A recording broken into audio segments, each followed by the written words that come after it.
here is Ticky Fullerton on Your Money. Hello there, I'm Ticky Fullerton, every night bringing you a full hour of the very best in business coverage across the nation and internationally, especially where business and politics meet.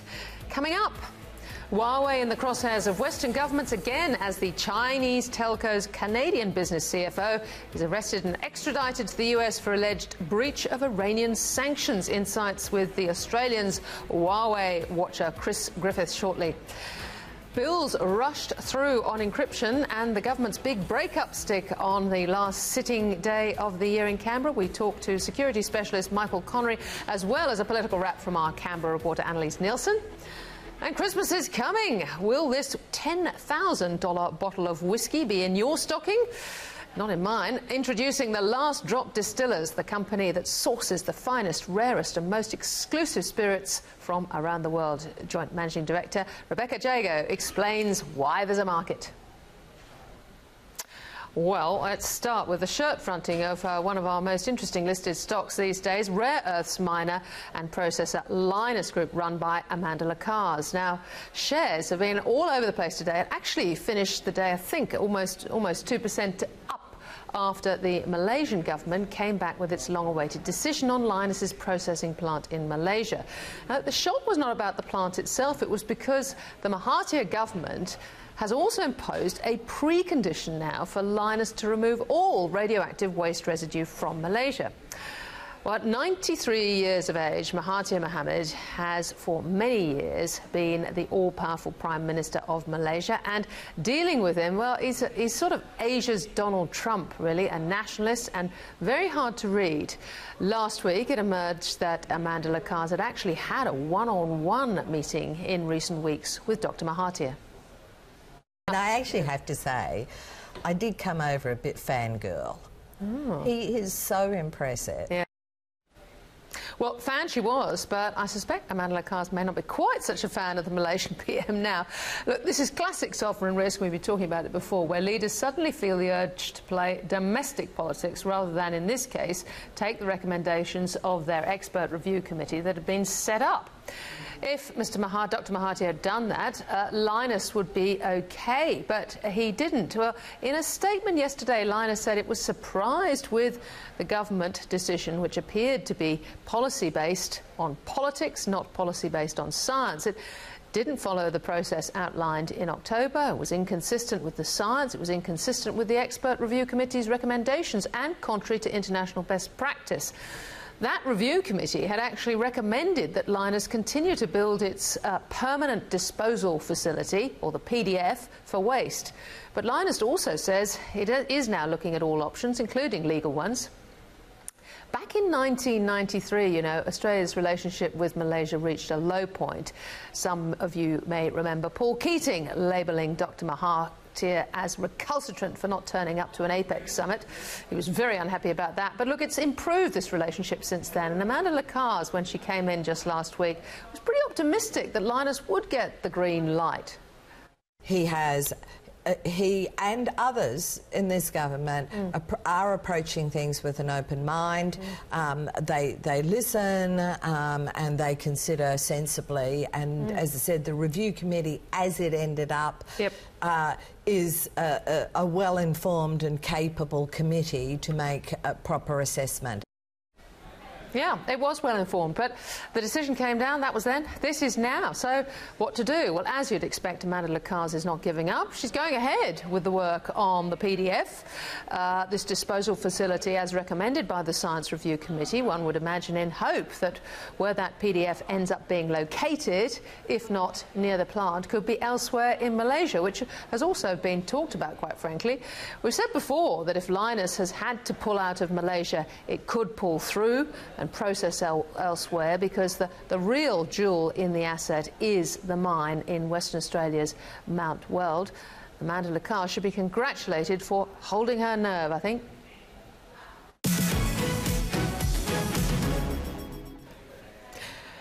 Well, yes, let's go to domestic politics. Today is the last sitting day of Parliament in Canberra. Joining us live on the ground is Sky News political reporter Annalise Nielsen. Annalise, it's been a fairly chaotic last sitting day of the year, I gather. Chaos is the word of the day, Ticky. It has been absolutely extraordinary to see how much it takes to get absolutely nothing done, because we've had two huge bits of legislation going before Parliament, and so far everyone's been blocking everyone else. So what the government wanted to get done before the end of the year was this encryption legislation. They wanted these changes made so ASIO and police could access encrypted messages. But what Labor and the crossbench decided they wanted to get done before the year's end was changes to the law so that when there's a refugee on Nauru who needs to be medically evacuated, it's two doctors who make that assessment and not a government official. And these have absolutely clashed in Parliament and become inextricably linked. So what the government was doing was introducing this encryption legislation in the lower house. With amendments agreed to, it would then go to the upper house and then get passed. But what's happened is they've had to agree to 173 amendments with Labor just to get it through that point. But if Labor adds any amendments in the Senate, then it goes back to the House. Then they open up the floor for discussion of things being sent from the Senate to the House, and what would get sent back? The Nauru legislation. And that's exactly what the government doesn't want to vote on. They don't want the risk of having a loss on that vote. They don't want to risk that going through. It would be the first time the government lost on legislation since 1926, so we've all been waiting with bated breath. There's been an incredible amount of filibustering from all sides. We had Labor... I gather the Prime Minister's been fairly forthright in some of his comments about this now, and Bill Shorten. Oh, absolutely. He was coming out this morning saying Bill Shorten's a national security threat for trying to block this and attach it to the Nauru legislation. It's probably one of the fieriest speeches we've seen from the Prime Minister in a while, and a lot of people were saying it was echoing those days of John Howard, where he was very forthright in his criticisms of the opposition and saying exactly what he thought the Australian people would want. And interestingly, we haven't really seen Bill Shorten. He's put out a statement today, but he's limited his performance to being in the House and discussing what he thinks is important there. We're waiting for him later in the day, but it seems like so far all of the politicking has been happening behind the scenes and in the House and the Senate, where there's been just an awful lot of filibustering, a lot of amendments being moved that no one can win, a lot of changes being requested, and so far nothing's happened. So do you think it will be a Mexican standoff and nothing will get done? Or, I mean, how long can this go on tonight?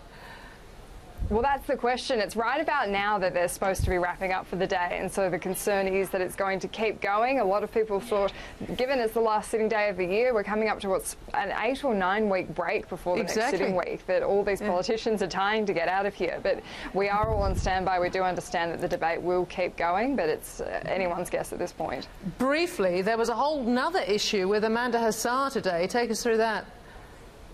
Oh, that was quite the bombshell dropped right after question time. Emma Hussar, the embattled Labor MP, got up and used her parliamentary privilege to announce that she's suing BuzzFeed and one of its journalists, Alice Workman, for an article and series of articles that then followed about allegations of abuse and harassment within Ms Hussar's office. She said today in Parliament that she thinks that those weren't true. She says that the allegations weren't put to her, and the way that those allegations were being investigated had a confidentiality issue for her that she would have had to ask leave for to be able to communicate her denial, and she wasn't given that chance. She says she was denied due process, and so she is suing BuzzFeed on that basis in the federal court. This has all come at the time when she's supposed to be re-nominating for her seat. The pre-selection process has started, and Labor's indicated they won't endorse her. They want to endorse someone else after she's announced she's going to stand down after this whole furore happened. So it seems like she's making a move to try and salvage her parliamentary career. Yeah, all right. So what a chaotic day, as you say, Annalise. So where does this now leave the government going forward over this quiet time? I mean, you know, they've got the election after Christmas. This is sort of campaign time, you'd think. What do you think's going through Scott Morrison's head? Well, I think going through everyone's head is just no one wants a loss, but no one wants to give the other party a win either. So it seems like there is the very real prospect we won't get those encryption laws through. The general consensus seems to be that no one wants to be doing any campaigning over Christmas. A lot of people keep referring to Campbell Newman having his state election in Queensland during the Christmas period, and that went down like a lead balloon. So it seems like they might be happier with a détente than any kind of win for the other side. All right, well, we can all go and have a long rest. That would be absolutely fantastic, Annalise. Which was a fun day, I tell you. Good on you. Thank you so much for joining us. Bye. Thanks. Right, well, let's move to Huawei. Huawei, the Chinese telco. Now, Huawei's global chief financial officer, Wanzhou Meng, has been arrested in some spectacular news, arrested on allegations that she violated US trade sanctions against Iran. The Canadian Justice Department telling the Globe and Mail that Ms Meng faces the possibility of extradition to the United States with a bail hearing set for Friday. Now, US prosecutors have been investigating the company for violating US export and sanctions laws by shipping US origin products to Iran. This comes as several countries debate whether Huawei's 5G technology should be used to spy on users. Well, for more on the latest on Huawei, I'm joined by the Australian's tech reporter and Huawei watcher, Chris Griffith. Chris, great to talk. Absolutely, Ticky. So now just take me through this. I mean, this is quite a dramatic It's incident. extremely dramatic. There's a lot to unravel here, a lot of very interesting things. I guess if you go back to 2008, 2009, Meng Wanzhou, or Kathy Meng, she was the company secretary and a board member of... so this goes back to 2008, 2009? Well, probably, and I'll explain why probably. Okay. But of a company called Skycom Tech. Now, the following year, there was documents that surfaced that suggested that they were trying to sell a whole lot of Hewlett-Packard devices to Iran, to one of the telcos there in Iran. And of course, to sell American goods is contravening the sanctions that existed. Now, that was well reported at the time, but there was a State Department investigation in 2012 that was looking more broadly at Huawei after a lot of the American companies exited. Right. Started to provide a lot of the telecommunications there. There was concern, you know, in the days when Hillary Clinton was Secretary of State, that Huawei was providing, you know, the means for people to be tracked and for the news to be So what are we censored. saying? We're saying that this is a bit of cute timing. Well, it is a little bit because, but also there has been this other lingering investigation since about 2015, 2016 by this time the Justice Department going back to this particular issue that we talked about originally. We don't know in the reports yet whether it relates to exactly those early events, but it seems like, from all I could find out, that it probably does. We don't know because we haven't seen exactly yet what the prosecutors are going to, what they're going with. But what we do know is ZTE faced this issue last year, and they pleaded guilty to providing gear to Iran. They apparently paid something like more than $1 billion this year to try and get out of those sanctions. So there has been a background of this. Yeah, but still, it's really interesting. It comes right at this time when Huawei is, you know, the great 5G maker. Yes. Their brand is under a huge amount of pressure in all sorts of places. I mean, most recently, just in the last week in New Zealand decided they would ban 5G, didn't they? Well, that's right. And BT Group now has announced in the UK that not only they're not going to install 5G stuff, but they're going to get rid of Huawei's 3G and 4G. Now, that was dramatic in Britain because that was always what Huawei, you know, held out. Well, the Americans may not want us, but the Brits don't find us in any way offensive. But it comes back to this issue of the ability of the Chinese government to lean on Huawei if they wanted to. Absolutely. I don't see this so much. I mean, in the early days when I wrote about it, I saw it as, you know, this spot security issue, but I think this is really global politics. There's a real concern, like, you know, you've got the Belt and Roads Initiative in Asia, and the Americans concerned about China's influence there, as is the Australian government. But you've also got strategically now the worry that if Huawei has such a huge reach in 5G, you know, which it does. I mean, which it does. Technically, doesn't it? They've signed about 22 contracts. In the time that, you know, in the last couple of days, they've nabbed Telco in Portugal.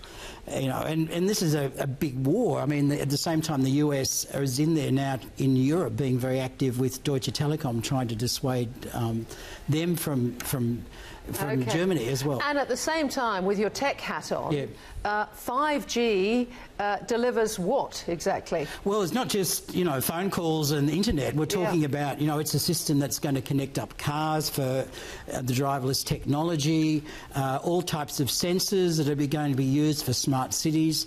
It's going to control us. And Huawei is in, 140, 170 countries. They have something like 60% of the LTE network.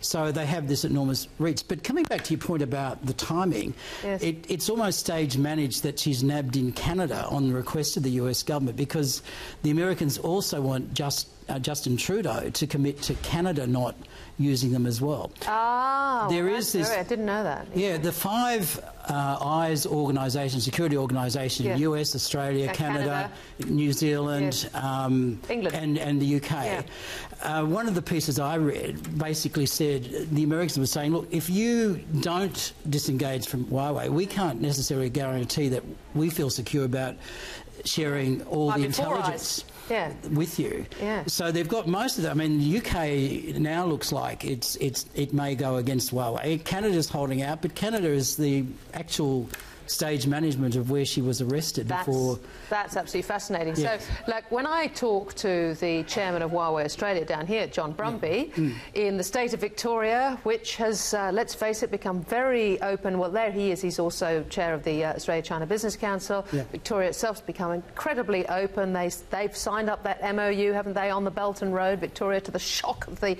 Australian federal government. Yeah. But John Brumby would say, no, nothing to see here. That example that was pulled up by the Australian, our colleague Mr. Maley, was something from a long time ago in Africa. Again, this is history. This is not how Huawei functions. As a journalist, I've got to say it was very vague. I would believe and quite, readily accept intelligence where it's a bit more pointed as to when and where and exactly what.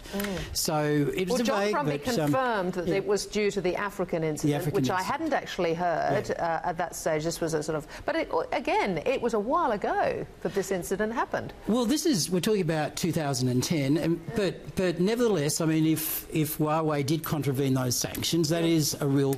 well, in this case, yes, exactly. A black mark against them. And I suppose it dovetails into that agenda of the US saying to the world, you can't really trust this company. It'll opportunistically do things, whether it's directly through Huawei or through And even the work that was being done, for example, in New Zealand last week or the week before, which was to have Huawei, and I can't remember the technical terms, doing bits of the 5G but not the sensitive bits.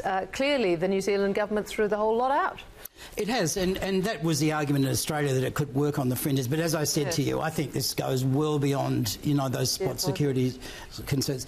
I mean, the other interesting type is these 2012, when this investigation of the State Department took place. That was exactly at the same time that the Gillard government decided not to use Huawei here for the NBN. So there's been these flare-ups and this disengagement of Huawei. But I see that, the US and other governments probably are really worried if China just has too much of the bite of the 5G, which is so integral in how society. So commercial as well as political. Yeah. Fascinating. Chris Griffiths, thanks for all that. Thank you. After the break, the encryption bill passes through the House of Reps, but will it go further? We'll get the details with Michael Connory, Managing Director of Security in Depth, next. You're watching Ticky on Your Money.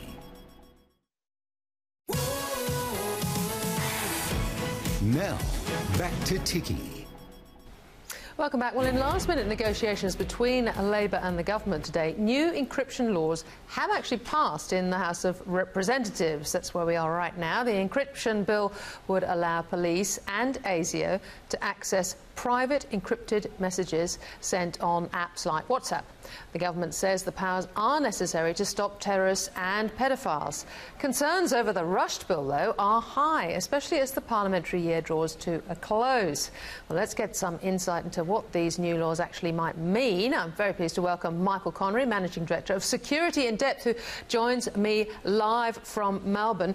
Michael, good to see you there. Do you think this is a good thing or not? Whose side are you on in this debate that these laws are passed?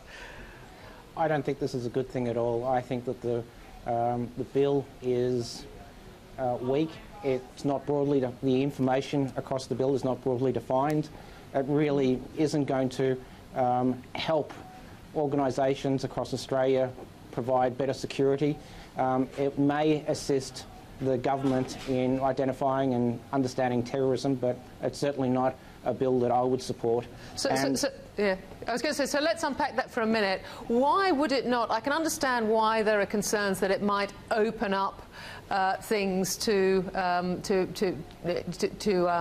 know, in terms of privacy, but why would this not help organisations like ASIO? They, after all, have been calling for this. Well, ASIO already have the power to be able to go and do covert surveillance on individuals and organisations. They have the capabilities and the technology to decrypt information already. So what they want to do is they want to be able to open up that encryption. The challenge with that is that it's not simply just opening up and reading people's emails and people's texts. It's creating a backdoor for individuals, other organisations to also have access to that technology. So I'm not one of these individuals that believes we should weaken encryption. In fact, I think there's a parallel issue here, and that is cybersecurity. Terrorism isn't the only threat that we face, and the government right now is making this all about a terrorist threat. The way cybersecurity is being used by criminals and by governments right at the moment creates a far more critical threat to the Australian public and to the Australian infrastructure than terrorism. Well, I know you've worked as an advisor to all sorts of businesses on cybersecurity, but I'm still curious as to why you think this is not actually going to be a value add for our criminal investigation sector. Surely it must add things. I can understand why you've got concerns about it, but surely it must help them a little bit in their search for terrorists. It certainly will help them search for terrorists. It certainly will help them be able to read and understand what certain groups are doing. However, at the same time, whilst the government has that opportunity, it opens up a back door for other organisations, for criminals, for other governments to potentially be doing the same thing. So what about these, whatever they are, 174 amendments or whatever they were, that were agreed in a very rushed manner and passed through so far the House of Reps all in one big bundle, which were agreed between both parties? The 174 measures, they haven't been broadly defined. They haven't really been debated effectively. There has been no discussion about it. They have been rushed. And what we do know about legislation, that when it's rushed, it's bad law. And I believe this is bad law. Even though these amendments seem to go some way to dealing with people's concerns and the ability, Labor looks as though it's secured the ability to then change and further amend this bill if need be. Yeah, that's what has been stated. But again, it comes back to that a lot of the information hasn't been defined very well within the bill, and even the information, some of the amendments, some of the structures when they're determining about threats, about the severity of the technology and what can be used, it doesn't really define or encapsulate what they're trying to achieve. So we don't know where it's going to end. And where are we in terms, as compared with other parts of the world, and what has been agreed and how this vexed issue is handled in other parts of the world? Well, this legislation is very similar to the existing UK legislation. It's also similar in what was pushed by the US government a couple of years back. But the legislation that was used and pushed by the US government 2 years back, I think it was not passed. The UK government has passed similar legislation. However, one of the past directors of MI5 has broadly criticised it, stating that it's not going to add any significant value to the intelligence community. So well, that's one. But do the Brits broadly support it, though, the decision that they did make? The Parliament does support it, yes. It's very interesting. And how is that going to relate to the new legislation in Europe, within the EU as well? How does that work? Well, I'm not really sure. I have no idea how the legislation is going to work, especially with Brexit. So that's going to be something that's going to be very interesting to watch. All right. If I threw it out to you and said, look, the Prime Minister says we have a sort of clear and present danger. In fact, we should rush it through now, maybe for political reasons or otherwise. But Christmas is always a time when terrorists see easy prey. We should get this through now. If I said to you, how would you solve this problem, if not in this way? Oh, that's a great question. I think pushing the legislation through is wrong. I think, as I said, the legislation's flawed. It's not defined. It's not broadly supported amongst the community, and there's some significant issues there. So, how to fix it? As I said, I think that encryption is important to technology, that encryption enables and secures our critical infrastructure. It secures and helps our telecommunications infrastructure. It secures and strengthens our banking sector. And by creating legislation and creating an opportunity but what's the way forward? How can you help the cops? Well, I think that, again, I go back to my original assertion that there's a parallel issue here, and that's cybersecurity. And cybersecurity is a far more significant issue to the Australian public, to the Australian infrastructure, than terrorism at the moment. And the moment that you weaken encryption laws, the moment that you make a backdoor into the technology and enable vulnerabilities to be structured, what occurs is that you weaken the entire infrastructure. All right, it's a raging debate. Michael Connory, thank you so much for joining us there. Thank you. All right, now let's talk about a very interesting company in an interesting situation, GrainCorp.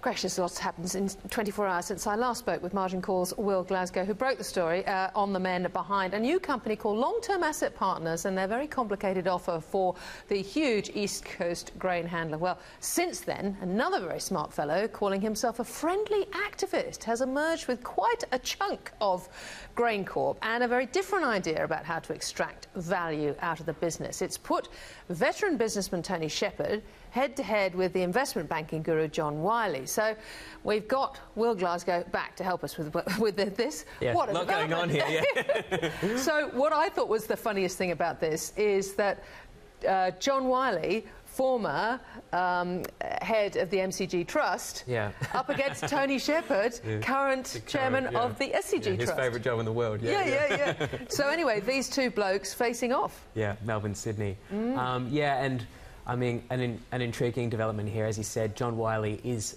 or his capital fund, Tanara, which is pretty new since he has set up his life after Lazard, where he made his reputation. Yeah. That shop's got his vehicle's got a stake in GrainCorp. Now he says it's material to Tanara. You can't find any sign of it on the GrainCorp top 20 list. I can't find it in the Bloomberg terminal. That means it's way below 0.1% of the company. I'm told it could be as little as $2 million in GrainCorp, which is a $2.3 billion. So, you know, this is so it's big for his little investment shop. Yes. It's not big on the GrainCorp registry. So I think this is partly why he's been very shy, including in a conversation with me today about exactly how big the stake is. But he says he's a friendly activist. Yeah. In other words, well, I'd much rather he'd be on my side than on the other side of the table, I must say. But say he's a friendly activist, so he's saying that, look, I have got this investment and I want to extract maximum value from my investment, so I'm going to be on the side of all you other guys who are in GrainCorp. Exactly, and also that, you know, I, John Wylie, am a great patriot, and I recognise that that GrainCorp is a very important business for Australian farmers, and he's on their side, and also on shareholders' side, against what he's saying is a very opportunistic It's almost co-op talk. It is. Well, it's interesting, and he's very keen to say, I'm not one of those nasty New York-style hedge funds or private equity players. I'm working with the board. So if we go back to Tony Shepherd and who you're saying, what's his name? Crash Craddock? Chris Crash Craddock. Yeah, mystery man. Yeah, mystery man who's running this new organisation. Yeah. This is a sort of, they've created this sort of ability to, well, they've put debt over the top of it, securitized, but they've also kind of hedged against droughts. And that sort of thing? Yeah. Well, they're saying it's underwritten by they've got an understanding for an insurance deal they've done with the German giant Allianz, and or the European giant Allianz, and that is key to allowing them to borrow money at a better rate, which makes this whole thing work. Now, some people think that sounds a bit complicated and technical, and really, like, show me more detail. A lot of people think that. Other people think, gee, this Crash Craddock's a genius. Yeah, well, I'd like to see it in all sorts of different scenarios going forward, I must say. But it goes back to presumably what John Wylie is saying. As I understand it, he'd actually presented something to the board earlier, before this Craddock thing. I spoke to him today about exactly that point. Did you know about, when you spoke to GrainCorp, did you know about Crash Craddock's scheme? He says, not at all. He said he found out in the papers this week, as it was released this week. So no, he said, now in his letter, he's actually got the times a little bit wrong in the letter that's been in the paper today. He actually, Wylie and his team presented to GrainCorp in mid-October. That's a month before its results. That's quite a long time, because it was in November, I think. It's so mid-October is the first time he presented to management, to the CFO of GrainCorp, and then he's had a subsequent meeting with Graham Bradley, the chairman of GrainCorp. Did you get any feel? Did you get any feel about how open they were to? Well, they've actually taken some. So what he's saying is, it's not that radical stuff. It's look at the portfolio, and it's a portfolio that is widely considered to be undervalued for its parts, but which becomes a proxy for the grain price in Australia. And what he's saying is, demerge the grains business, sell off the oil business, and keep the focus on the growing malt business, which he's saying is sort of world best. And actually, which I think is right. I think it is. And in the statement from GrainCorp, interestingly, when you reread it, the response to Tony Shepherd and Crash Craddock's proposal, before that it talks about they're looking into this restructure of the business. They're considering it. And you can see, actually, in light of Wylie's letter, it's very much informed by what he's thinking. And Bradley said, yep, he's taken on board some of that stuff. That doesn't mean he agrees with it all, but he's definitely testing that analysis. And, you know, Wylie's saying that gets you towards $10 of value, compared to 10.32 for the financial proposal, but it's much lower risk. Well, I can see that some people are going to be burning the midnight oil in December. Well, there is, and I don't think it's, I mean, the other thing, I spoke to an investment banker today, and you always have to be careful with these characters, but he's telling me he's been approached by another party who's looking at another bid. So I think this could get more complicated, this whole GrainCorp. We might have quite a cast of characters bidding for this business. Well, that's good. We need news over Christmas. Glasgow. Thank you very much. Yeah, what a story. After the break, we'll get the latest news on the market with Managing Director of Leyland Private Asset Management, Charles Leyland. This is Ticky on Your Money, covering the big business stories.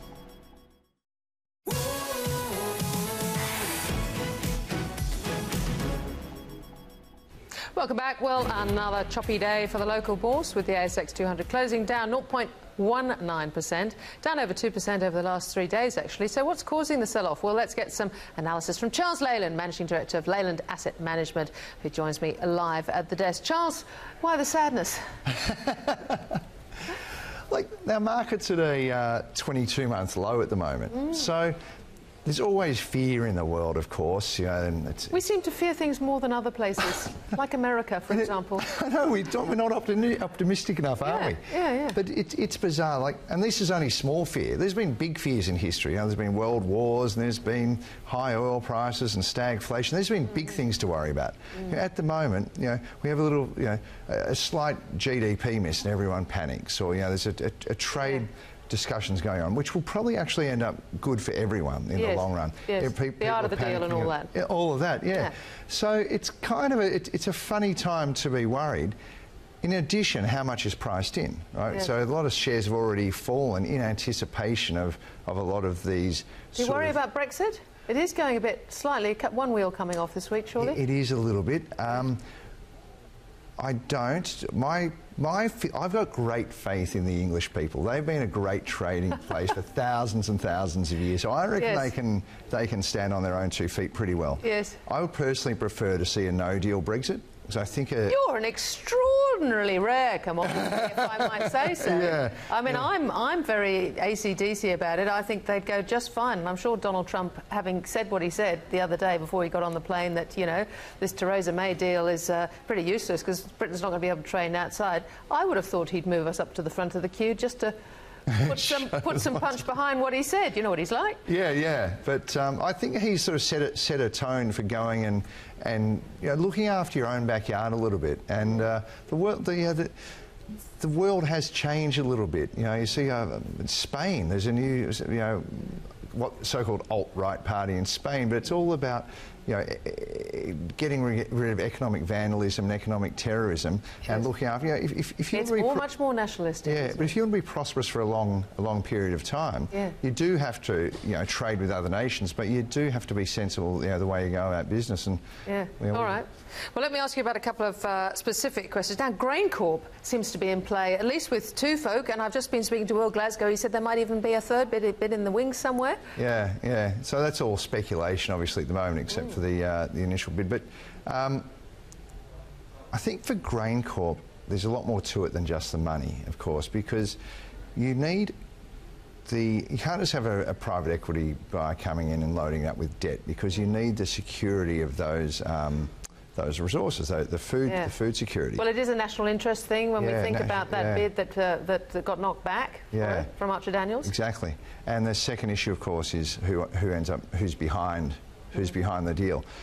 They're those two, and then the price, of course, is the third thing. But I know investors really want the price in the short term. But so I probably wouldn't be buying shares in it because of those other it's like having a heritage overlay over a building. It reduces the price you can obtain because of all these other varying factors. So it's fascinating from a media point of view to watch, but as far as a money making opportunity, I don't think it's not high on the list of most investors. All right. Well, what about Linus today? Because I was talking about Linus earlier in the show. Amanda Lakazi, we had on last week, was saying, look, she was hopeful.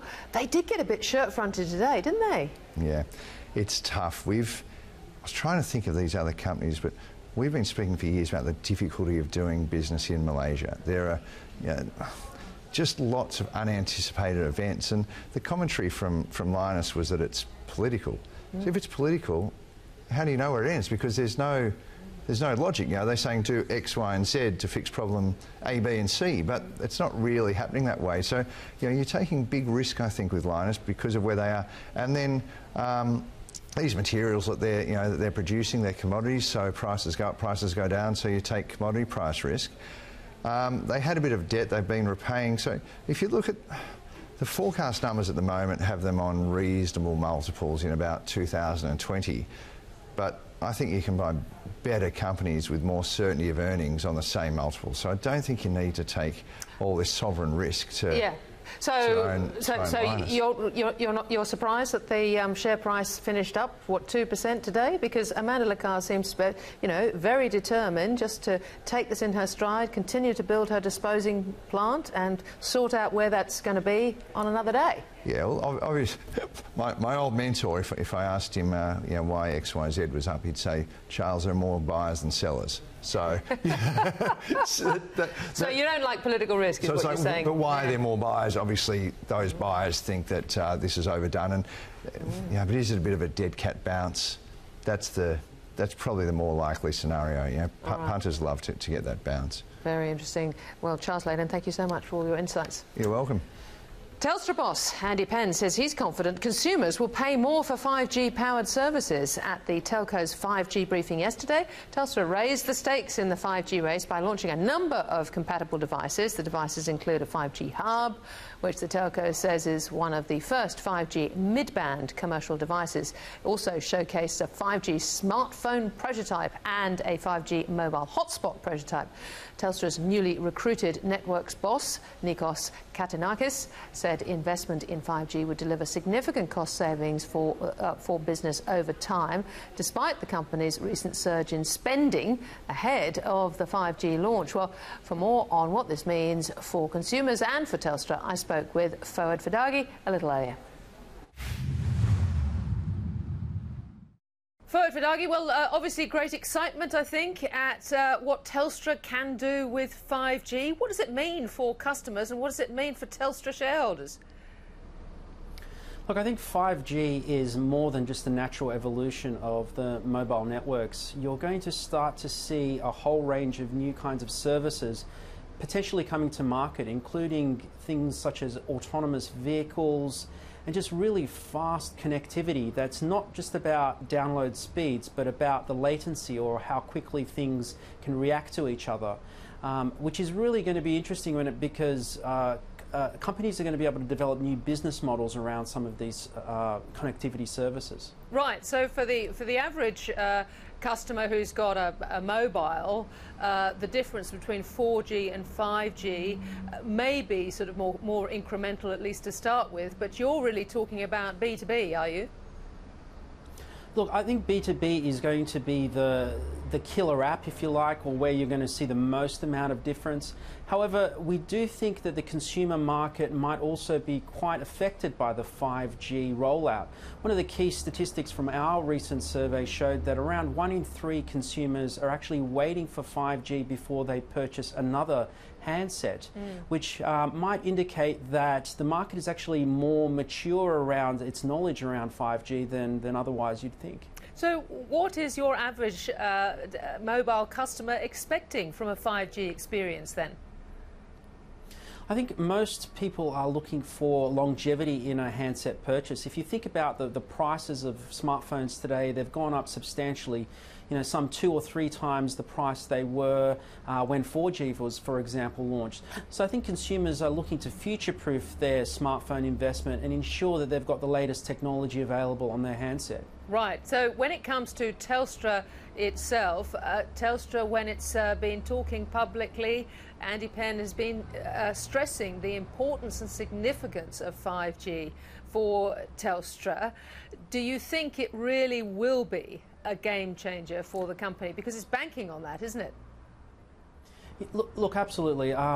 There is a popular belief that maybe Telstra won't be able to charge more for a 5G connection, that maybe that the 5G network is just going to be superfluous to 4G. Well, look, I don't think that's the case. If you look back in the recent past, you've seen new services, you've seen the ability of telcos to charge more for a 5G connection, and you've seen new technologies being launched around the newer connectivity that's available. So I think all these things should come together and allow Andy and the team to extract more value from the 5G network than maybe some of the negative comments today are around. And what about the timing of this, when this starts delivering for Telstra? Because it's going to start in, a couple of small regions and essentially the cities, but you're not going to get blanket 5G for some time, and presumably that is when there's going to be some real value add for the business, isn't it? Yes and no. I think what you will see is the 5G network will be augmented by a very strong 4G network that already exists. But I think what you'll start to see is some of those key markets where the most amount of value that can be extracted being the ones that Telstra targets first and foremost. It doesn't really make sense to target everywhere at the same time with 5G. Right, OK. And how do you think the market has responded to the announcement generally? I mean, the share price hasn't done very much, really, has it? Look, I think the general consensus in the telecommunications space is that it's been a tough time for carriers, no matter their size and no matter their strategy. But I think as we enter a new technology, there is always a little bit of skepticism about what this technology might bring about and what kind of profitability it might present to some of the players. There's also been a lot of price competition in the market in the last couple of years.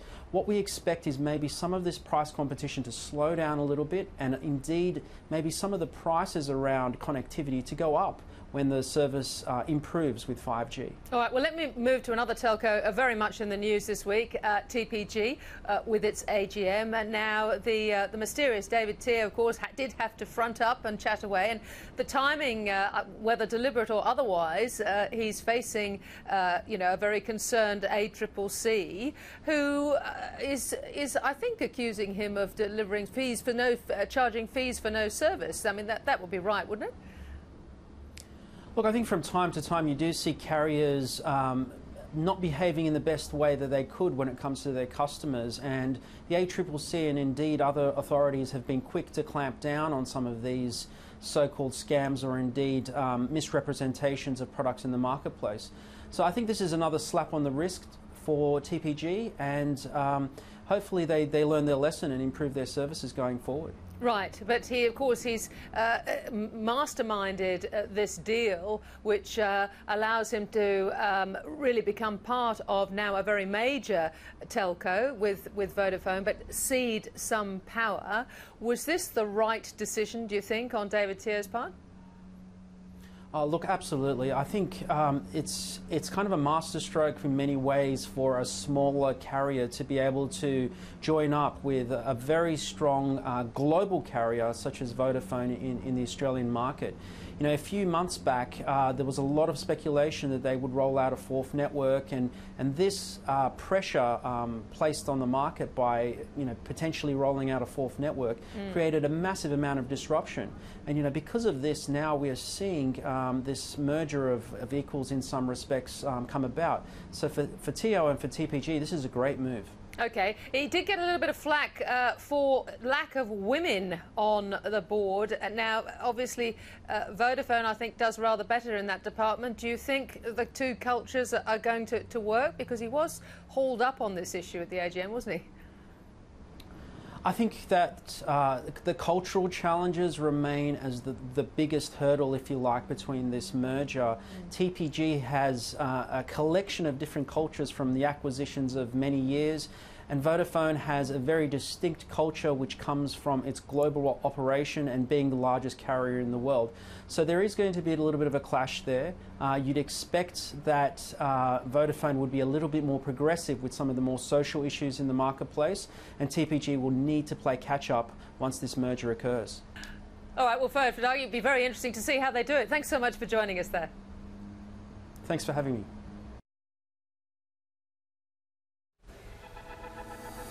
And we're off to a break. See you shortly.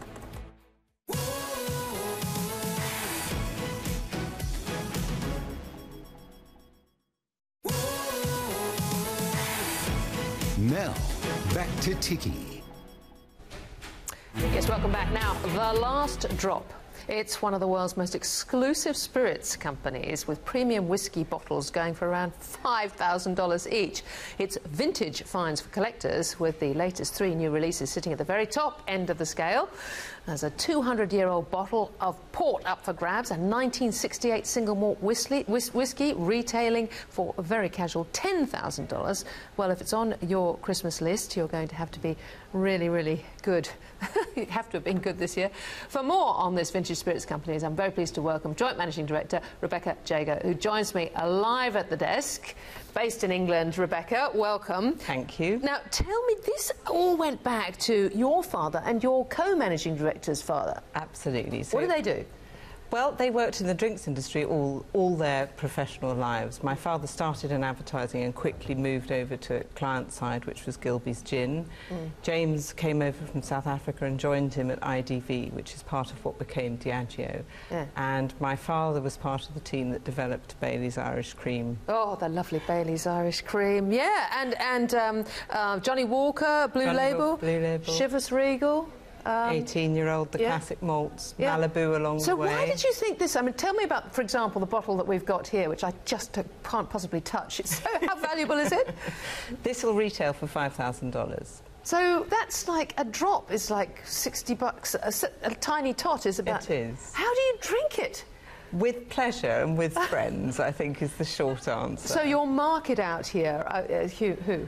Our market worldwide is what we would describe as discerning customers who enjoy the good things in life. Very discerning, with a bit of money. Well, inevitably with a bit of money. So how do you track these bottles down? Well, one of the briefs of the business is to seek out fine, old, rare spirits, and then we bottle them. So we don't, at the moment, we don't make anything ourselves, although that will probably be the next part of the journey. But so we're looking for small parcels of really exceptional old spirits, whether it's Scotch or cognac, or we've just released 44 bottles of a bourbon from 1982, and we're certainly on the hunt for a rum. What I didn't realise was that, you know, with spirits, they don't necessarily age. It depends what they're in. Is that right?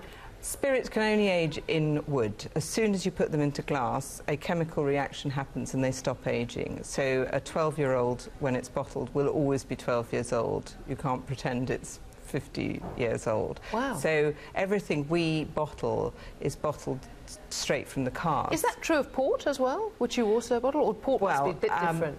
Port, there are two sorts of port. So tawny port is much more like a spirit in that it's aged in wood for its whole life, and then it's fined and filtered and bottled, and then it will remain stable in the bottle until you open it. Right. Whereas a vintage port spends its life maturing after the first 2 years in glass, so it's much more like a traditional wine. Yes. But so the ports, in fact, that we're releasing over here are two tawny ports that have spent, like spirits, all their lives maturing in wood, and then went into glass when we released And you obviously them. see, I mean, you're going around the world, obviously, but you see potential market, obviously, here in Australia. I think there's a huge potential market. I've been absolutely staggered by the enthusiasm for what we're doing and for the knowledge that people have out here. There is a very discerning... We love our whiskies. Yes. And Tasmania, I think we won. Tasmania has done extremely well. It's got a wonderfully similar climate to Scotland. Lots of rain, obviously, but I think there's real potential for whiskies from the Antipodes, and New Zealand are doing really well as well. Well, it's a fantastic business, so if you could drop by again, do drop in the last drop. With the greatest of pleasure. Happy Christmas and best of the season. Thanks very much. Right, well, that is all for the show tonight. Tomorrow night, CEO of Salio Care, Sid Tackler. See you at 4:30 p.m. Eastern Time tomorrow, or tonight on Catch Up at 10 p.m. Thanks for your company.